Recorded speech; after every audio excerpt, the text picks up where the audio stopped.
Sasha Obama found herself in an unsettling and unexpected situation when she was stopped and scrutinized by police officers who seemed to assess her purely on outward appearances. Yet, the tension in the air shifted dramatically once her father, Barack Obama, arrived with his security detail. What unfolded next left everyone at the scene astonished. Stay with us for this gripping story, and don't forget to subscribe and share where you're tuning in from in the comments below. The soft glow of the morning sunlight poured into the expansive windows of the Obama family home, painting delicate patterns across the polished wooden floors. It was one of those iconic Washington mornings, calm, serene, but imbued with a quiet significance. The faint chatter of a morning news program played in the background, blending with the occasional clatter of breakfast dishes. The aroma of rich, freshly brewed coffee wafted through the air, mingling with the subtle scent of old books and varnished wood. Sasha Obama, now in her early 20s, stood before the mirror in her bedroom. Her determined gaze met her reflection, her posture composed, her demeanor purposeful. Today was no ordinary day. Clad in a perfectly tailored blazer, she adjusted the lapels with precision, as though the simple act could alleviate the mounting nerves that tightened in her chest. This was her moment, her chance to address a room filled with passionate activists and young leaders, all eager to discuss the pressing issues of racial justice and equity that had long been central to her life. On her neatly made bed sat a suitcase, carefully packed with folders of meticulously prepared notes, articles, and research. Her fully charged laptop rested beside it, accompanied by a sleek leather notebook, a cherished gift from her father when she first expressed her dedication to advocacy work. As her phone vibrated on the desk, Sasha glanced at the message lighting up her screen. "You're going to crush it today. Can't wait to see you on stage." It was from one of her closest confidants, and the words brought a fleeting smile to her face, even if they couldn't completely dispel the butterflies swirling within. Downstairs, Barack Obama sipped coffee at the kitchen counter, his laptop open before him. Even in a casual moment, his composed presence carried an undeniable weight of authority. Sasha envied his natural confidence, the kind that never needed to be proclaimed, but was always felt. "Big day, huh?" Barack greeted her with an encouraging smile as she descended the stairs, her bag slung over one shoulder. "As ready as I'll ever be," she replied, masking her nerves with a brave smile. Her father closed his laptop and approached her, placing a supportive hand on her shoulder. "They invited you because of who you are, Sasha. Your hard work, your vision, your voice. Don't let anyone make you think otherwise." His words were meant to inspire, but they stirred an uncomfortable truth she couldn't ignore. Her surname was both a blessing and a burden, following her into every room and conversation, always raising the unspoken question: was it her talent or her heritage that had opened these doors? "You've got this," Barack said with conviction, giving her shoulder a reassuring squeeze before stepping back. "Text me when you land." "I will," Sasha promised, grabbing her keys and stepping out into the cool morning air. Sliding into the driver's seat of her silver sedan, a gift for her milestone birthday, she felt a mix of excitement and trepidation. The city stirred to life around her, with pedestrians clutching coffee cups, rushing to their destinations. As she merged onto the highway, leaving the bustling cityscape behind, the rhythmic hum of tires on pavement began to soothe her. With her playlist humming softly in the background, Sasha mentally rehearsed her speech,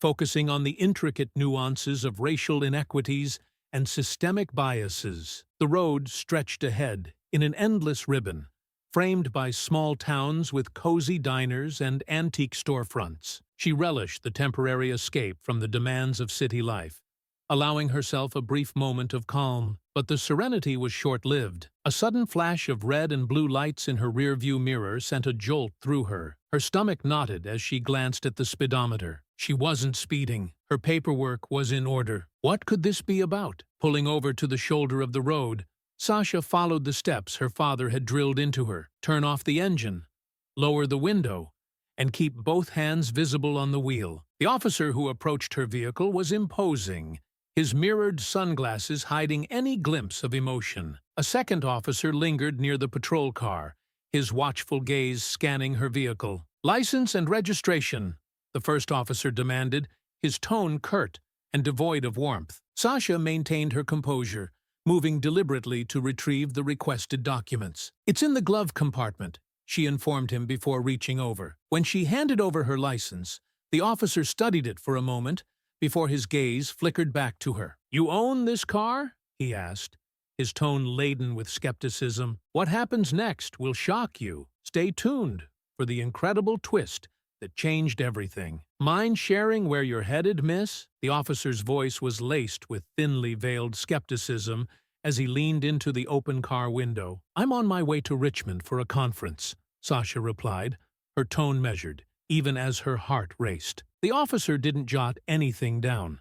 Instead, he handed her license to his partner and gestured curtly. "Step out of the vehicle." Her pulse quickened. "Why do I need to step out?" "Step out of the car," he repeated, his voice sharp and brooking no argument. Suppressing her protests, Sasha unclipped her seatbelt and obeyed, stepping onto the roadside gravel. As soon as her feet hit the ground, the second officer approached, his scrutinizing gaze sweeping over her. "This is a pretty expensive car," he commented, motioning toward the sedan. "What do you do for a living?" "I'm a student," Sasha answered firmly, her voice unwavering despite her growing unease. "A student, huh? Driving something like this?" He let out a short, incredulous laugh. Her cheeks burned, but she bit back a retort, unwilling to fuel their assumptions. "Do you have any weapons in the car?"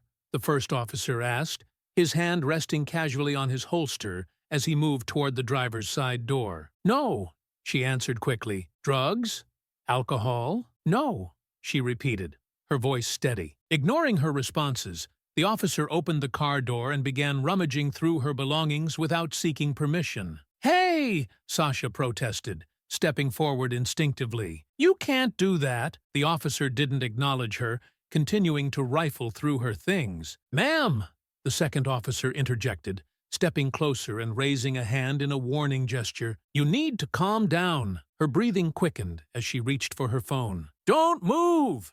barked the first officer, slamming the car door shut with a thud that echoed through the quiet stretch of road. "I'm calling my father," Sasha declared, forcing herself to keep her voice steady, despite the panic building in her chest. The two officers exchanged a bemused glance. "Your father, huh?"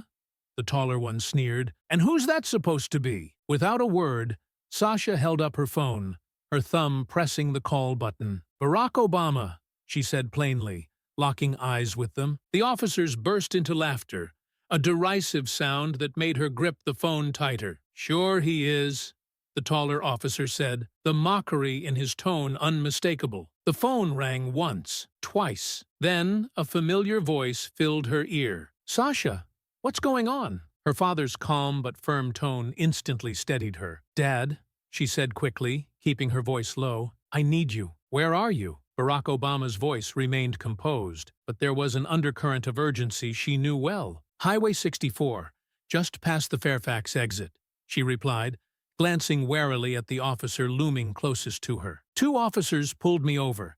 They're going through my car. I haven't done anything wrong." "Stay calm," her father instructed, his voice steady as steel. "Don't engage. I'm on my way." "Keep the phone on." Sasha nodded silently, lowering the phone slightly but not hanging up. The officer closest to her leaned in, his shadow casting over her face. "Who's that?"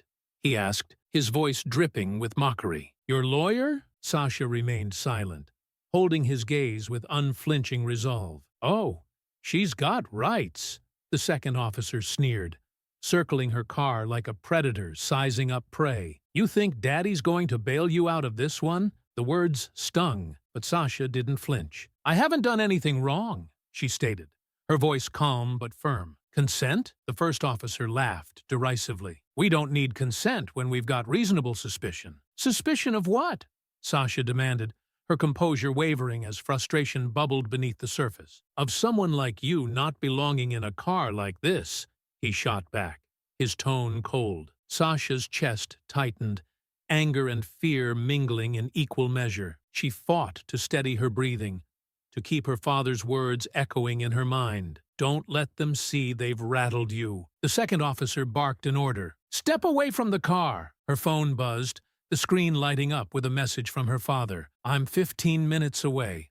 Stay calm. Don't let them push you. The taller officer noticed her glance and smirked. Waiting for your knight in shining armor, he mocked. Or is Daddy flying in on Air Force One? His partner snickered, and Sasha clenched her jaw, forcing herself to meet their derision with silence. You'll regret this, she said softly, her tone steady despite the storm of emotions raging within her. The smirks on their faces faltered, just slightly. And in that moment, a distant sound, sirens, faint but growing louder, cut through the tense morning air. Barack Obama was closer than they realized. Sasha stood motionless as the officers continued their invasive search, their movements deliberate, as though they were determined to uncover something incriminating. The shorter one muttered under his breath, comments dripping with disdain. Kids like her think they're untouchable. Her fists clenched at her sides. A wave of frustration and helplessness rose within her, but she fought to maintain her composure. Shouting at them,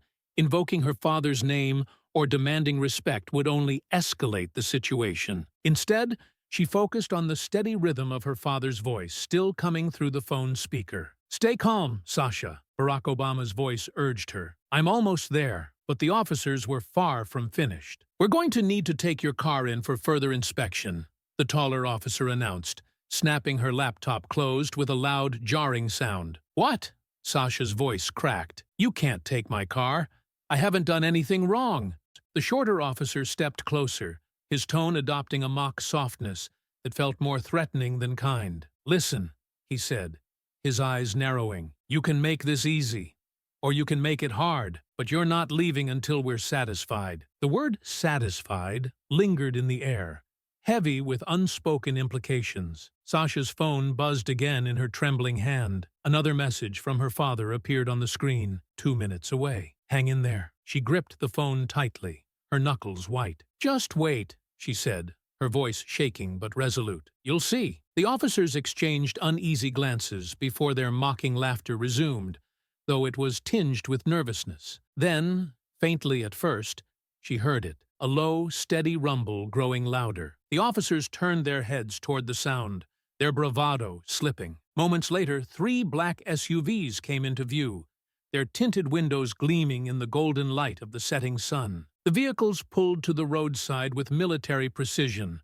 forming a barrier between Sasha's car and the patrol vehicle. As the doors of the SUVs opened, men in dark suits stepped out, their movements deliberate and coordinated. Sasha's breath hitched as she spotted him, Barack Obama, stepping out of the lead vehicle. His expression was composed, but his eyes carried a gravity that silenced the scene. Relief washed over her like a tidal wave. Her father's presence, calm yet commanding, shifted the entire dynamic. Sir, the taller officer stammered, his tone suddenly uncertain. Barack ignored him, his focus on Sasha. He approached her with long strides, his gaze scanning her from head to toe. Are you okay?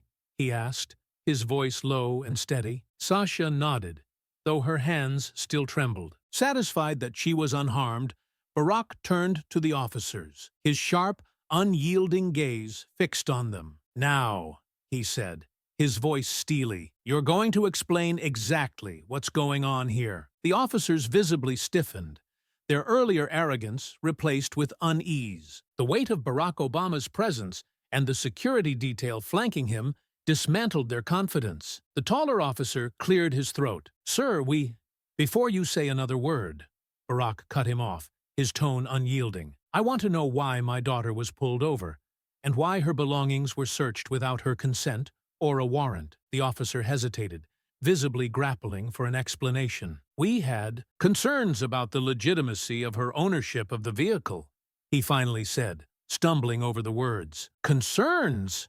Barack repeated, his eyebrow arching. What kind of concerns? Well, sir, the officer stammered, she was driving an expensive vehicle, and given the circumstances, we felt it was necessary to ensure no criminal activity was involved. Given the circumstances, Barack echoed, his voice dropping an octave. "What circumstances exactly?" Neither officer responded. The shorter one shifted uncomfortably, his eyes fixed on the ground, while the taller officer adjusted his sunglasses in a futile attempt to shield himself from the intensity of Barack's scrutiny. "I see," Barack said, his voice heavy with restrained anger. "Let me make this clear. You profiled my daughter based on the car she was driving and the color of her skin. That's what you're trying very hard not to say, isn't it?" "Sir, that's not—" the taller officer began. "It's exactly what it is," Barack interjected, his tone rising just enough to convey authority. "You made a snap judgment,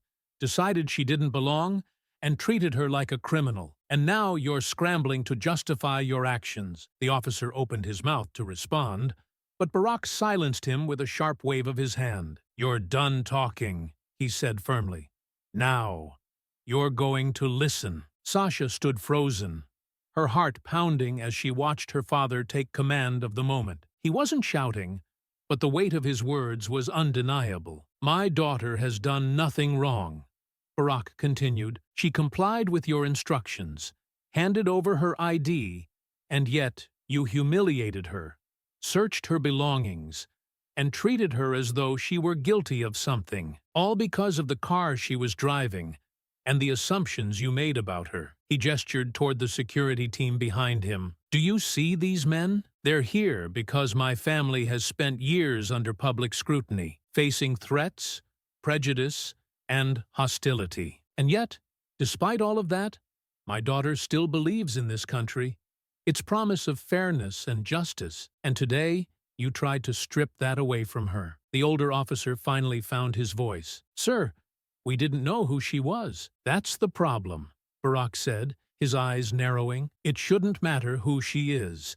It shouldn't take the arrival of a former president to make you reconsider your actions." The silence that followed was deafening, the officers visibly shrinking under Barack's piercing gaze. Sasha felt the tension in her chest begin to ease, her father's unwavering presence standing as a shield between her and the injustice she had just endured. The tension in the air was thick, an invisible but tangible barrier that none dared to break. Sasha watched through the windshield as her father, Barack Obama, stood before the officers, his presence both calm and commanding. He didn't raise his voice, but the weight of his words left no room for misinterpretation. "Let me be perfectly clear," Barack began, his tone measured but unyielding. "My daughter was nervous because she was confronted by two officers who treated her with undue suspicion, searched her belongings without cause, and failed to respect her rights. And you justified this behavior because of the car she was driving and the color of her skin. Is that correct?" The taller officer stammered, struggling to find his footing. "Sir, it's not about—" "It's exactly about that," Barack interjected, his voice firm. "You didn't see a young woman driving to a conference. You didn't see a student with aspirations, intelligence, or integrity. You saw a stereotype, and you acted on your biases." The shorter officer shifted uncomfortably, his gaze darting to the security agent standing behind Barack. Their silent, watchful presence was a reminder of the gravity of the situation. "Sir, we acted within our protocol," he offered weakly. Barack's eyes narrowed, his expression a mixture of disbelief and restrained anger. "Protocol? Is that what you call it? Your protocol allowed you to humiliate my daughter and disregard her dignity without any legitimate cause. Tell me, would you have treated her the same way if she didn't look the way she does? If her last name wasn't Obama?" The officers were silent, their discomfort palpable. Sasha, still seated in her car, felt her father's words wash over her like a balm, validating the indignities she had endured. But the fire in her chest burned brighter, fueled by the knowledge that countless others had faced similar situations without the protection of someone like Barack Obama to intervene. Barack turned slightly, gesturing toward the security detail. "These men standing behind me, they're here because my family has faced threats and prejudices for years, some subtle, some overt. And despite that, we've continued to believe in the ideals this country was built on: justice, equality, and fairness. But what you've done here today is a betrayal of those ideals. The taller officer finally spoke, his voice faltering. "Sir, we didn't know who she was. That's the problem," Barack replied, his voice dropping to a near whisper that somehow carried more power than any shout. "You didn't know, and you didn't care. You saw her as less, as someone who didn't deserve the benefit of the doubt, and you acted accordingly." Sasha's fingers gripped the steering wheel tighter as she watched the scene unfold. Her father's words were cutting, but controlled, his presence a stark contrast to the chaos of the last hour. He wasn't just defending her, he was standing up for everyone who had ever been subjected to this kind of treatment. Barack straightened, his gaze shifting to both officers. "Here's what's going to happen. I want your badge numbers, the name of your supervisor, and a full report of this incident. My team will ensure this matter doesn't disappear into a file cabinet somewhere. There will be accountability." The officers exchanged uneasy glances before the taller one nodded, reaching for his notepad. He scribbled down the information, his hands trembling slightly, and handed it to Barack, who accepted it without a word. Barack folded the paper neatly and slipped it into his jacket pocket. Then, with a tone that brooked no argument, he said, "Stay here. Your supervisor will meet us shortly." He turned and walked back toward Sasha's car, his stride purposeful and unhurried. Sasha felt her breath hitch as he approached, opening the passenger side door and sliding in beside her. "Are you okay?" he asked gently, his voice softer now. She nodded, but her voice betrayed her lingering fear. "I'm fine, now." Barack reached over, placing a reassuring hand on hers. "It's not over, Sasha, but we'll make sure something good comes out of this." The sound of gravel crunching underfoot drew Sasha's attention back to the officers, who stood awkwardly by their patrol car. Their smugness had evaporated, replaced by a nervous tension that hinted at the consequences to come. For the first time, Sasha felt a sense of power, not from her father's intervention, but from the realization that the narrative had shifted. This moment would not be forgotten or buried. As the convoy began to move, leaving the officers behind to await their supervisor, Sasha stared out the window.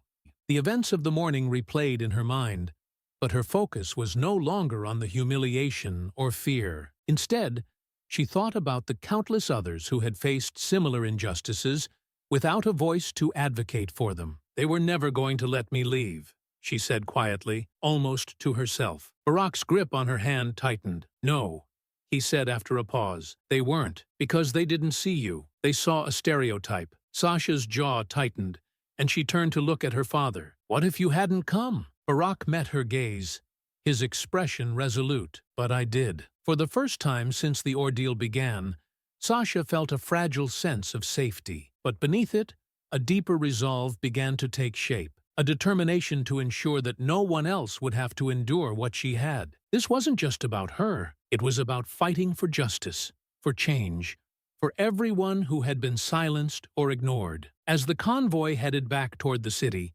Sasha sat straighter in her seat, her mind racing with ideas. This moment would not be the end of the story. It would be the beginning of something much greater. The officers froze under Barack Obama's piercing gaze, their earlier bravado dissolving into uncertainty. The weight of his presence and the severity in his tone left them scrambling for words. "Do you know who I am?"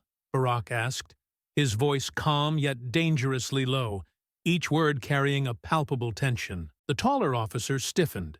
Yes, sir." "Then you know that I take situations like this very seriously," Barack continued, his tone unwavering. "And you should also know that I have every intention of holding you accountable for what you've done here today." "Sir, we were just—" Barack cut him off sharply. "You don't get to brush this off as a misunderstanding. My daughter could have been anyone, any young black woman driving down this road, and you would have treated her the exact same way. That is precisely why this stops now." Sasha's heart raced as she watched her father dismantle their excuses with precision, exposing the deep flaws in their actions. Every word felt like a shield, protecting her and speaking for countless others who had faced similar injustices. The security detail stepped forward and handed Barack a clipboard. He glanced at the paperwork briefly before turning his attention back to the officers. "I want your names, badge numbers, and the name of your supervisor. Now, the taller officer hesitated, his gaze darting to his partner, searching for guidance. Now, Barack repeated, his voice cutting through the silence like a blade. There was no hesitation this time. Both officers fumbled for their identification, scribbling down the requested information and handing it over with trembling hands. Barack didn't even glance at the papers before passing them to one of his aides. "You'll be hearing from me," he said firmly, "and from the Department of Justice." The officers nodded stiffly, their confidence completely shattered. Barack turned back to Sasha and gestured for her to step out of the car. She did, cautiously placing her feet on the gravel, her body still humming with adrenaline. As soon as she was within reach, her father extended a hand, his expression softening. "Are you okay?" he asked, his voice now quiet and filled with concern. "I am now," Sasha replied, her voice steady despite the whirlwind of emotions inside her. Barack gave her hand a reassuring squeeze before turning to the officers one final time. "This isn't over," he stated, his voice carrying a promise of accountability. With that, he guided Sasha toward the waiting SUVs. The heavy doors closed behind them with a sense of finality, and the convoy began its journey back toward Washington. Inside the car, Sasha let out a shaky breath, her chest still tight from the encounter. "They were scared of you," she said, her voice tinged with disbelief. Barack shook his head. "No," he corrected, "they weren't scared of me. They were scared of what I represent, and that's exactly why we can't let this slide." Sasha leaned back against the plush seat, the weight of her father's words sinking in. For the first time, she began to fully grasp the scope of the fight she was stepping into. This wasn't just about her. It was about every person who had ever been silenced, dismissed, or made to feel powerless because of their identity. "What happens next?" she asked, her voice tinged with both curiosity and determination. Barack's jaw tightened, his expression resolute. "We hold them accountable," he replied, "and we make sure this never happens again." Sasha nodded, her resolve hardening as the SUVs sped down the highway. The rhythmic hum of the engine filled the silence, providing a steady backdrop to her racing thoughts. By the time they arrived in Washington, news of the incident had already begun to spread. Photos of Barack stepping out of the SUV, flanked by his security team, were circulating online. Headlines speculated about the situation. Obama confronts police over alleged racial profiling. Former president intervenes after daughter detained. Racial profiling scandal unfolds on Virginia highway. Sasha's phone buzzed relentlessly with messages and notifications, but she ignored them, her focus instead shifting to the unease growing in her stomach. The reality of what had happened, and what was to come, was beginning to set in. Once they reached home, the living room quickly transformed into a command center. Advisors and aides arrived in waves, their laptops glowing and phones buzzing with activity. Plans were drafted, statements prepared, and strategies outlined. Sasha sat on the edge of a couch, watching the whirlwind of action around her. A young staffer approached her hesitantly, holding a tablet. "Miss Obama, we need you to review the draft of your statement." "My statement?" Sasha asked, her brow furrowing. "Yes, it's important that you get ahead of this," the staffer explained, handing her the device. Sasha skimmed the text on the screen. It was polished, professional, crafted to diffuse the situation while maintaining dignity and strength. But something about it didn't sit right with her. "This feels impersonal," she murmured, more to herself than to anyone else. The staffer looked at her, unsure of how to respond. Sasha set the tablet down and looked across the room at her father, who was deep in conversation with one of his aides. He caught her gaze and gave her a small nod, a silent encouragement to speak her truth. For the first time since the ordeal began, Sasha felt a spark of control return to her. She took a deep breath, straightened her shoulders, and prepared to rewrite her narrative, not just for herself, but for everyone who needed a voice. The room grew quiet as Sasha set the tablet down. "This isn't me," she said, her voice steady despite the tension in her chest. Barack Obama looked up from his phone, his gaze focused intently on her. The energy in the room shifted as everyone paused to listen. "What do you want to say?"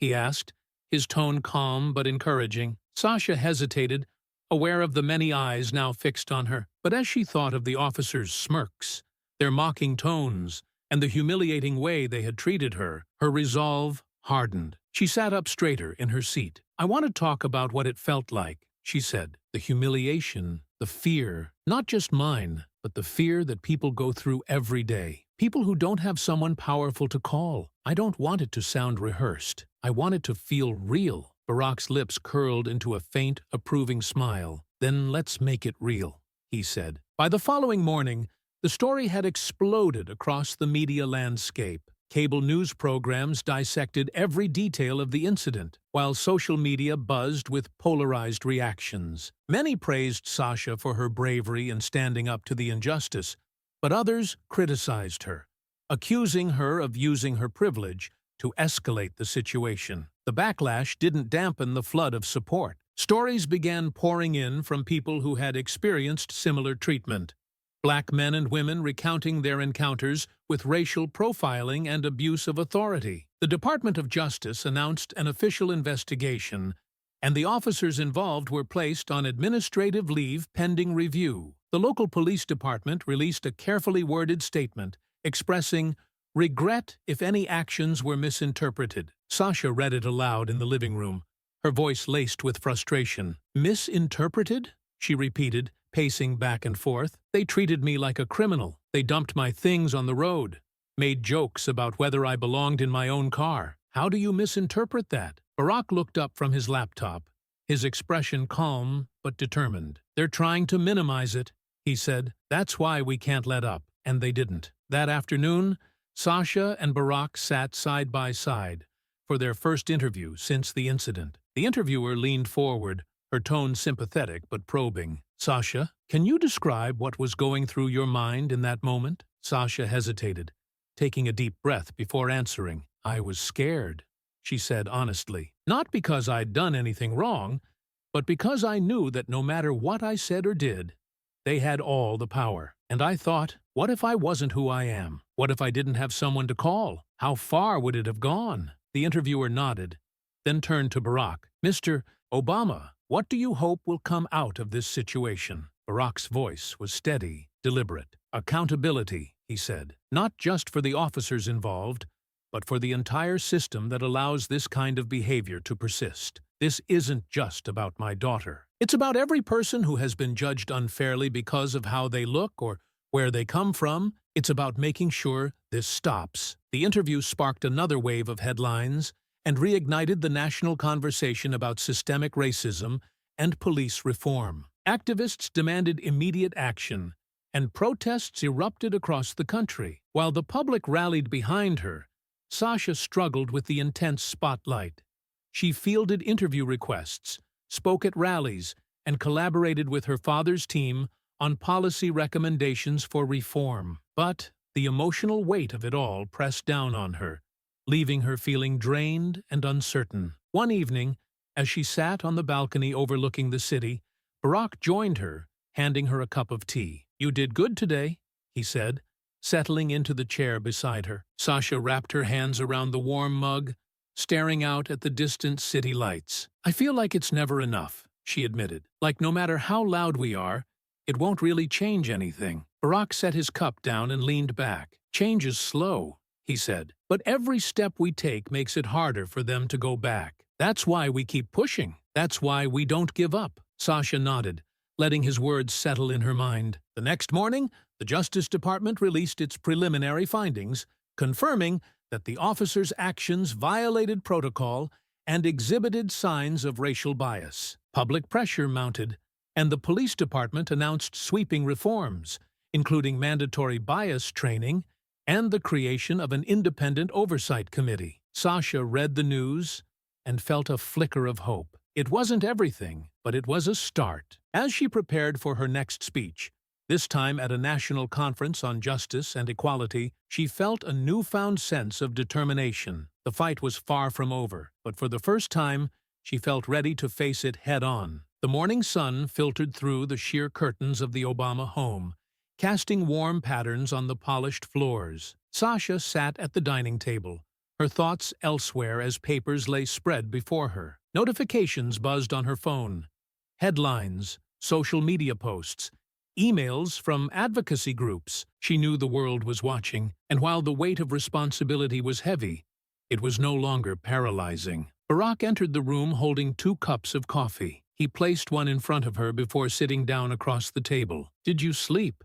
he asked, studying her tired expression. "A little," Sasha replied, her voice betraying her exhaustion. Barack didn't press. Instead, he sipped his coffee before saying, "The Oversight Committee is forming, and the Misconduct Hotline is set to launch next week." Sasha nodded, her focus still on the papers in front of her. She wasn't thinking about the progress they'd made, but about the work that still lay ahead. As she read through the proposed reforms, she felt the weight of a collective fight, one that demanded persistence, courage, and an unwavering belief in justice. For the first time, Sasha realized that the fight wasn't just about undoing the wrongs of the past. It was about building a future where no one would have to endure what she had. And with that realization, she picked up her pen and began drafting her next speech, a call to action that would amplify not just her voice, but the voices of so many others who deserved to be heard. The reforms sprawled across the pages in front of her, each one meticulously outlined, annotated, and revised. Sasha marked sections, scribbled notes in the margins, and highlighted action points. On paper, it all seemed promising, but the questions nagged at her, unrelenting. Would these changes truly reach the people who needed them most? The ones without platforms, without connections, without her family's influence? Barack entered the room with his coffee in hand, his sharp instincts catching the flicker of doubt on her face. "It's a start," he said, his voice calm but firm, as if reading her mind. Sasha looked up, her expression shadowed by frustration. "I keep thinking, what if it wasn't me? What if it was someone who didn't have a platform? Someone who didn't have you?" Barack set his coffee down, folding his hands.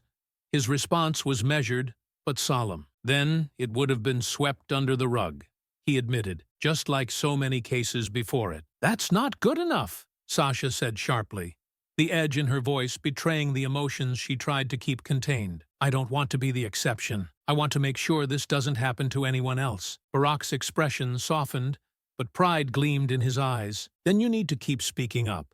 People are listening now, Sasha. Use that." The words resonated, lingering with her as she spent the day preparing for her keynote address at the National Conference on Social Justice and Equity. The weight of the moment wasn't lost on her.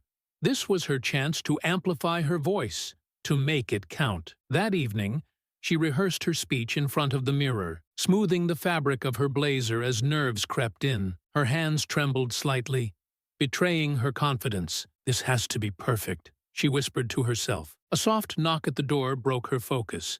Barack stepped inside, his presence grounding her like it always did. "You're overthinking it," he said with a small smile. "What if I mess up?" she asked, her voice barely audible. "You won't," he replied simply. "You know why? Because this isn't about being perfect. It's about being real. People don't want rehearsed. They want honesty. Speak from your heart." Sasha nodded, his words easing some of her tension, but the nerves didn't completely fade. The next morning, the energy in the conference hall was palpable. Activists, policymakers, and community leaders filled the rows, their conversations buzzing with anticipation. Banners adorned the walls, emblazoned with calls for justice and equality. Backstage, Sasha peeked out at the crowd, her stomach churning. When her name was announced, the applause was deafening. She took a deep breath, stepped into the spotlight, and approached the podium, the bright lights momentarily blinding her. "My name is Sasha Obama," she began, her voice steady but measured. "And a few weeks ago, I learned firsthand what it feels like to be treated as if you don't belong." The room fell silent as she recounted the events on the highway, the flashing lights, the invasive accusations, the humiliation of having her belongings searched. She didn't hold back, allowing the audience to feel the anger and fear she had experienced. "But this isn't just my story," she continued, her voice growing stronger. "It's the story of countless people across this country, people who face this kind of treatment every day, but don't have cameras or headlines to hold anyone accountable. It's about systems that allow prejudice to thrive, and people who abuse their power because they think no one will stop them. But we can stop them. We have to. The applause began as a murmur, then swelled into a thunderous roar. Sasha paused, letting the energy of the room fill her, before concluding with a determined promise. This is just the beginning. Barack met her at the edge of the stage, his eyes shining with pride. "You were incredible," he said, pulling her into a hug. Sasha smiled, but her mind was already racing ahead. There was still so much work to do. In the weeks that followed, reforms began taking shape. Officers across the country underwent mandatory bias training, and oversight committees started processing misconduct complaints. Reports surfaced of officers facing disciplinary action, signaling that accountability was no longer just a buzzword. Sasha used her platform to share stories from those who reached out to her.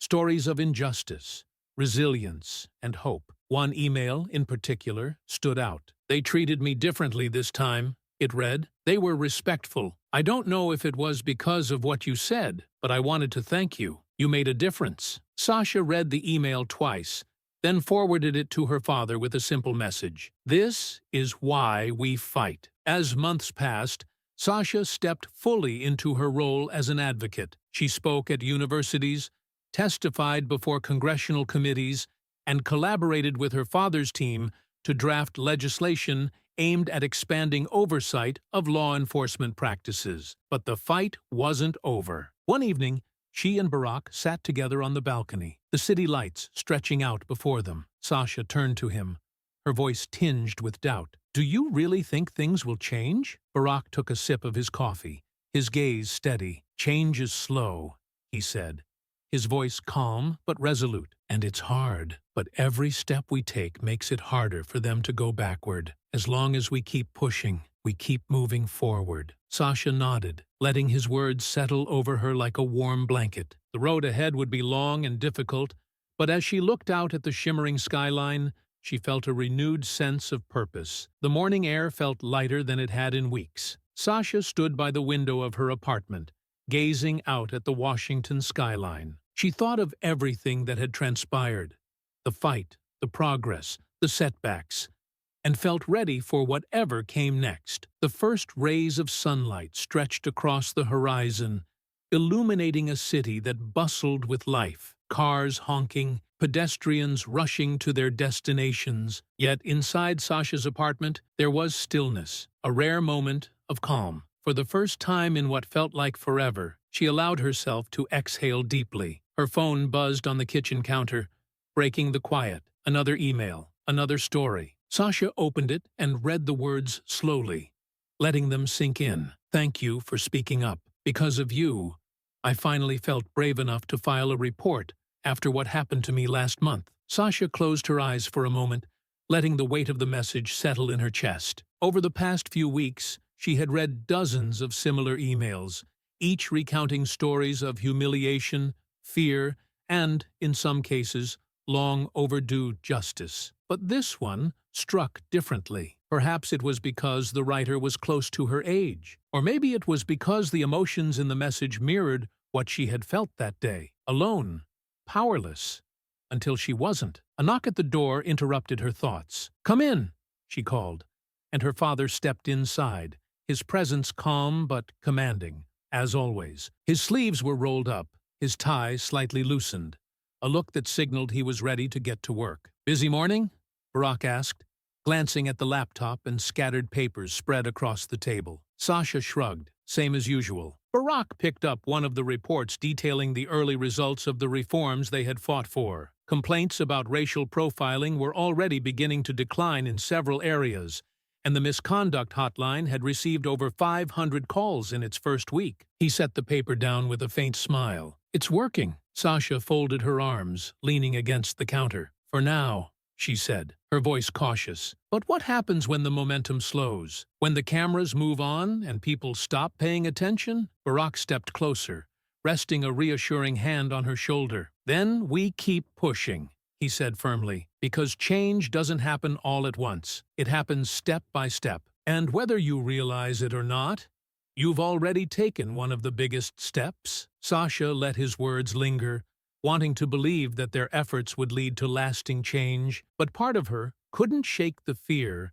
that the system would find a way to revert to its old patterns. "Come with me," Barack said suddenly, nodding toward the door. "Where? You'll see." The two of them climbed into one of the black SUVs that had become so familiar over the past few weeks. As they drove through the city, Sasha watched the landmarks of Washington blur past the window. She didn't ask questions, though curiosity gnawed at her. Barack remained quiet, his expression giving nothing away. Finally, the SUV slowed, pulling up in front of a modest brick building with a faded sign above the entrance, a community center in Southeast D.C. A crowd had gathered outside, a mix of activists, local leaders, and young people, some of whom Sasha recognized from emails and messages sent to her after her story went public. As they stepped out of the vehicle, a cheer rippled through the crowd. Sasha's nerves threatened to bubble up, but she pushed them down. For the first time, she felt something other than apprehension when all eyes were on her.